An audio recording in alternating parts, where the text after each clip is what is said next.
Hey there.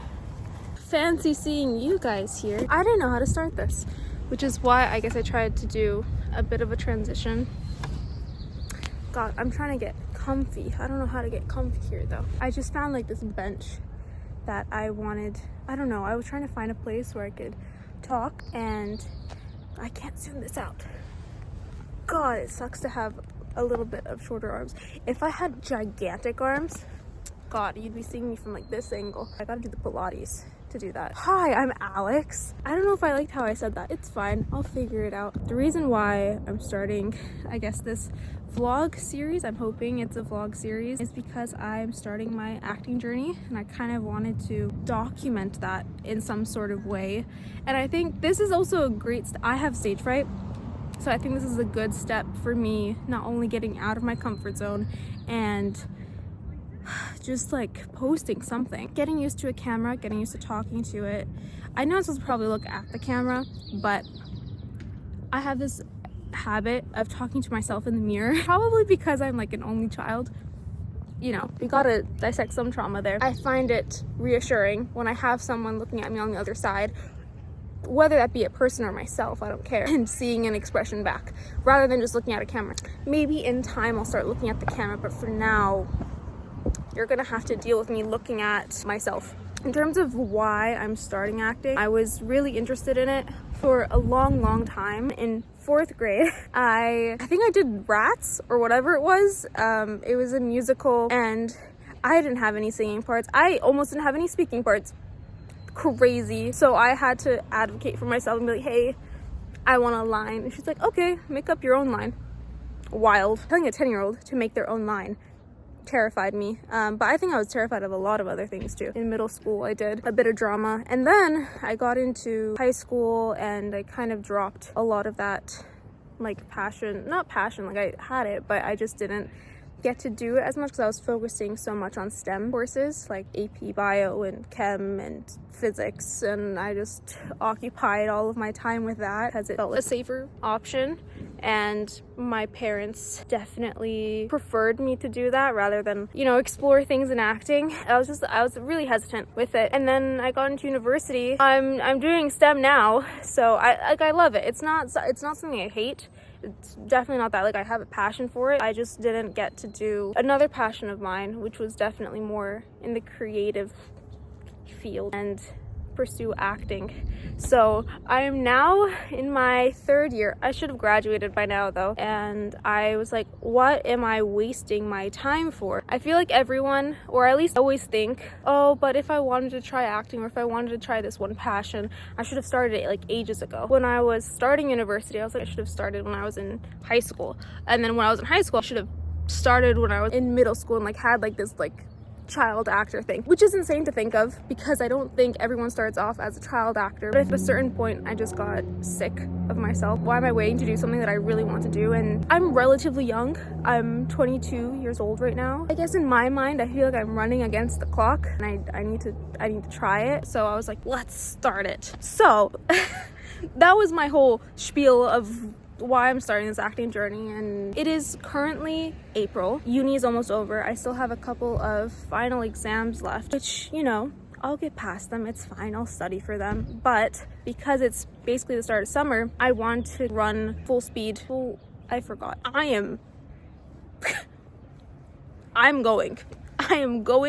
I'm just going to try my best to make the most out of the summer and finally do something that I've been wanting to do. I didn't know where to start because I don't really have many friends in the industry either, like anyone that's doing any sort of acting. A lot of my friends are in STEM and I love them. God, I love them. I love my friends, but they don't know how to help me get started either. So I was like, I need to meet people. I don't go to any creative courses at university, so I don't know how to meet people there. I'm gonna try and go to events this summer that are surrounding like film and like those creative works, so I can just, I hate the word network. I really don't want to network.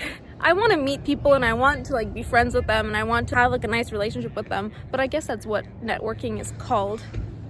I don't like that word though. I think I just have trauma from my own degree in networking. So I thought the best decision for that would be to start a like part-time course, because why are full-time courses like 10K? I had my first class yesterday. Oh my god, it's so fun. I have terrible stage fright though, so everything was really nerve-wracking, and I genuinely shake so bad.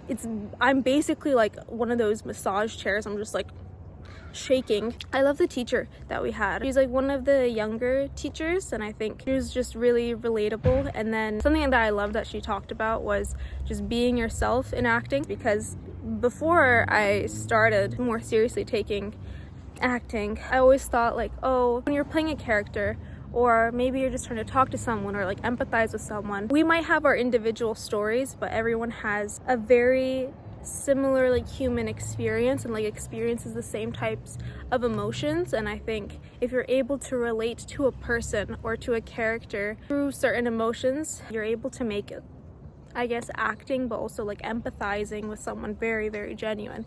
So when she said just be yourself, I was like, oh, that's how I've been feeling, and that's how I want to approach this, you know? Find parts of yourself within a character rather than making a character from like scratch, basically, and trying to act just how they are. Oh, and then we first started off with an improv game, which was called Gibberish. I did improv, I think maybe last summer, and that was, how do I say, humbling. It was so incredibly humbling, because I think I don't do a lot of creative thinking when I'm in STEM, especially just for the past couple of years I've been in STEM. It's very much, we're teaching you this today, do this, learn this, exam. I was really worried because of that for this improv. Luckily, I think it went well though. Some people laughed, so I'm glad I love making people laugh. I hope I can make people laugh, and I hope I can have like genuine connections with people. I think that's just a big thing that I want to do. I think I'm quite shy, and I get nervous a lot when talking to people, but I think it's because I just want to make sure the things that I say are understood in the way I mean to express them. After the improv game, she gave us a script from School Spirits. It was a scene from season 2, episode 1. I think probably at the start of the episode, I'm gonna say, where Simon is like heartbroken over something. I haven't watched an episode of the series. It was a bit more of a unique script. I don't know what a unique script is. I haven't seen many scripts, but it didn't have any dialogue, which is what I meant by it. It was just full of actions when he like throws his phone and everything. But it was so fun. We got to dissect everything. I got to read through it. I had this whole vision of how I wanted to play it. And then she asked who wants to go, and I could not be the first person because I was way too scared to do it first. But someone else did. And then she asked who would like to go second. And I was like, well, I should put myself out there. So I went second. I messed up the order of events. Felt like I did the scene really fast. I don't know if I did though. I couldn't do it to my expectations because I was just so stressed and because of my stage fright. So I got really nervous, and then at the end of it, when she said scene, I was like, oh, sorry, I'm so nervous. I have stage fright, which is true, and it's true, but it seems really odd to say that, and I should have mentioned that in the introduction and why we're doing this course. I should have mentioned that's something I want to get over, but I didn't. I don't know if the teacher was lying or something, but she was like, oh, I couldn't notice at all. And I was like, no, I'm shaking. I was like trying to prove to her that no, I genuinely have stage fright. This was terrifying for me. I don't know if it came off a certain way. I guess I just overthink a lot in that aspect, but something that it motivated me towards was I'm gonna nail whatever scene I have to do next time. I'm gonna try and take my time. And honestly, I hate that I have stage fright, but I like the fact that I will have like a visible growth from this, hopefully. Even if I don't get into acting, I think I'll be able to get rid of my stage fright and probably do like presentations and like public speaking a lot easier. Because this for me is kind of okay. Like I've had a couple people walk past, and maybe it's because I'm in a quieter neighborhood and some of them have looked. I'm chilling. Maybe. I hope I am. I think it's gonna be nice to see a difference hopefully at the end of the 3 months that this course is, and then hopefully you guys will get to see that. Apparently we're gonna first of all like do a scene study, learn about our characters' emotions and how we feel and how we would portray that and things like that, but importantly we're also going to get our scene studies filmed too. So when we try and act out things, they're going to film us and then we can put it on an SD card. And apparently that's how you get agents. Beats me, honestly. I didn't know the difference between a demo reel and what you give to agents until recently. I thought a demo reel is just like anything. Apparently a demo reel is like things that from like works you've been in.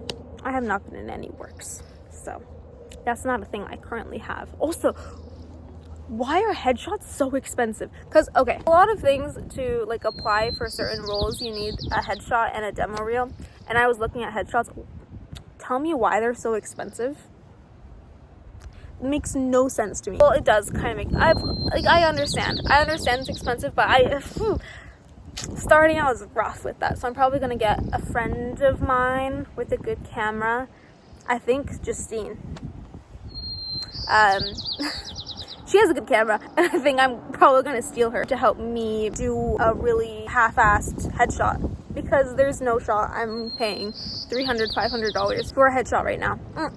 Especially since I haven't finished my course.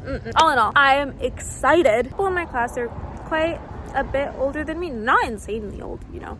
They're just, I thought I'd see more people maybe in like their early 20s, but I saw quite a few that were like either late 20s, in their 30s, or I think there was maybe one or two in their 40s, which is amazing. Like, I love it, and I love seeing like people start their passions, and they're like doing it for other reasons too. Like, I think there was one guy that wanted to like improve his English since he hadn't been in the country for a while. For public speaking as well, you get over your fears quite easily with this. But I think maybe because of the age difference, it was a little bit hard to connect at first. It was also the first class, not expecting to be like buddy with someone the first day. I just hope I get to talk to them more in the following weeks so I can develop a relationship with them and then have someone to talk to.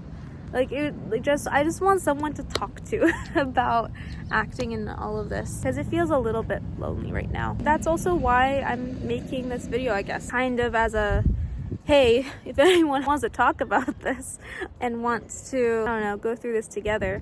And also more of a like, hey, start your dreams. Why wait? I don't know if this is very motivational. Hopefully it will be motivational. I've been training myself not to say hopefully. Instead of I will try, just say I will. But this will, this sounds delusional. It's fine. I'm here for the manifestation. I'm here to make this successful. I'm here to inspire other people to start their journeys towards whatever they want. This video for me is also accountability in the sense of like, I'm starting this. No, I'm not ashamed of this. I like this. This is something I want to do, and I want to post it out there. Somehow this is easier for me than talking to some of my friends, which a little bit sad, but in time they'll figure it out. In time they'll find this video. I'll probably send them this video too. I hope that this video was fun. I don't know how fun this video is. Next time maybe I'll take you for like a walk. I don't know how the audio is gonna be. We'll figure that out in time. This is my first YouTube video. It's a work in progress. It's gonna get better. That's literally every single thing I do kind of horribly. Not horribly, just not to my expectations. It's like, well, yeah, but it'll get better. I just gotta do it. That's it. Period. I don't know what else to say. Do I say like, comment, subscribe? I have no idea. I don't know how this will do, and I don't really care. I think I'm just gonna post this for myself, and then if it makes it somewhere, it will. If it doesn't make it anywhere, that's fine. I also think it'd be like sick to look at this in the future and be like, oh no, she like went for it. Like, I don't know what my future's gonna hold. I know if I look back at this, I'll be like, no, she followed her passion, and I think that's what you should do in whatever age you are. I don't think it's ever too late to start that. Okay, well, I'm gonna leave you now. I don't know what to do. Oh my god, before I end this video, my mantra has been for the past maybe couple months, bringing the chalant back. That sounds really cringe the way I say it now. Anyways, goodbye.